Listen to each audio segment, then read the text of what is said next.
Hello friends, welcome to my channel. আজকে আমি তোমাদের সঙ্গে শেয়ার করব এঁচোড় আলু কষা। তো এখন এঁচোড়ের সিজন, বুঝতেই পারছো। তো চলো শুরু করছি। কড়াইয়ের মধ্যে দিয়ে দিচ্ছি সর্ষের তেল, আর এখানে দেখো এঁচোড় আলু আমি কেটে নিয়েছি এইভাবে দিয়ে। এবারে এঁচোড় আলুটাকে হলুদ আর নুন দিয়ে ভেজে নেব। তোমরা চাইলে এঁচোড়টাকে একটু সিদ্ধ করে নিতে পারো। আমি রান্নাটা প্রেসার কুকারে করব, এই জন্য আগে সিদ্ধ করে নিলাম না। তো আমি এঁচোড় আলুটা হলুদ আর নুন দিয়ে ভেজে নিচ্ছি।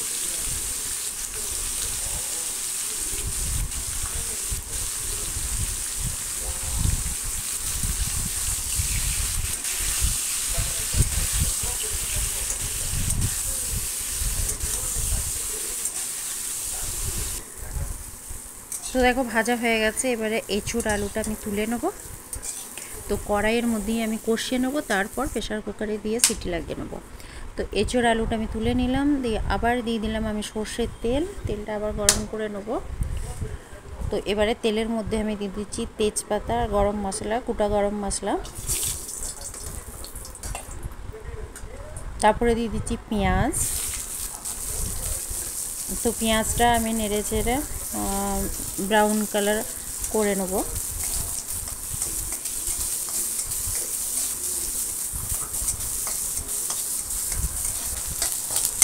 তো দেখো পেঁয়াজটা ব্রাউন কালার হয়ে গেছে। তো এর মধ্যে একে একে আমি মশলা দিয়ে দেবো। প্রথমে আমি দিয়ে দিচ্ছি আদা রসুনের পেস্ট, দিয়ে একটু নেড়ে নেবো যাতে কাঁচা গন্ধটা চলে যায়।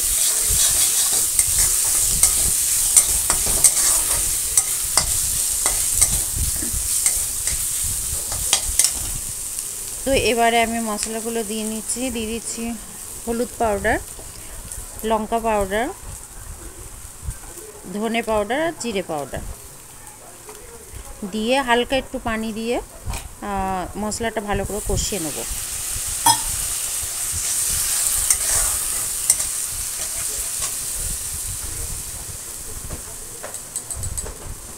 দিয়ে দিচ্ছি স্বাদ মতো নুন, দিয়ে আমি মশলাটাকে কষিয়ে নিচ্ছি।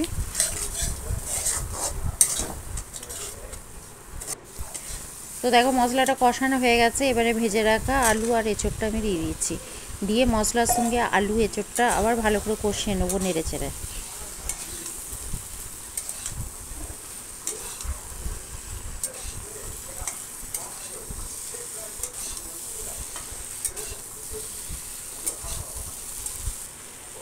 তো এই কষানোর মধ্যে আমি দিয়ে দিচ্ছি 1 চামচ গাওয়া ঘি। ঘি দিলে টেস্টটা ভালো হয়। আবার একটু আমি নেড়ে নেব।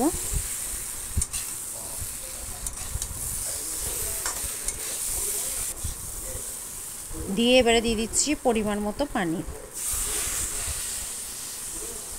তো পানিটা দিয়ে এবারে আমি প্রেসার কুকারে দিয়ে 2টো সিটি লাগিয়ে নেব।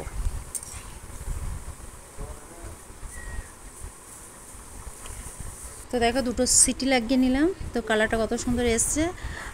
তো কেমন লাগলো আমার এঁচোড় আলুর কষা রেসিপিটা অবশ্যই কমেন্টস করে জানিও। আর ভালো লাগলে অবশ্যই চ্যানেলটাকে সাবস্ক্রাইব করে দিও, আর ভিডিওটাকে একটা লাইক করে দিও। আবার দেখা হবে নতুন একটা ভিডিওতে। বাই।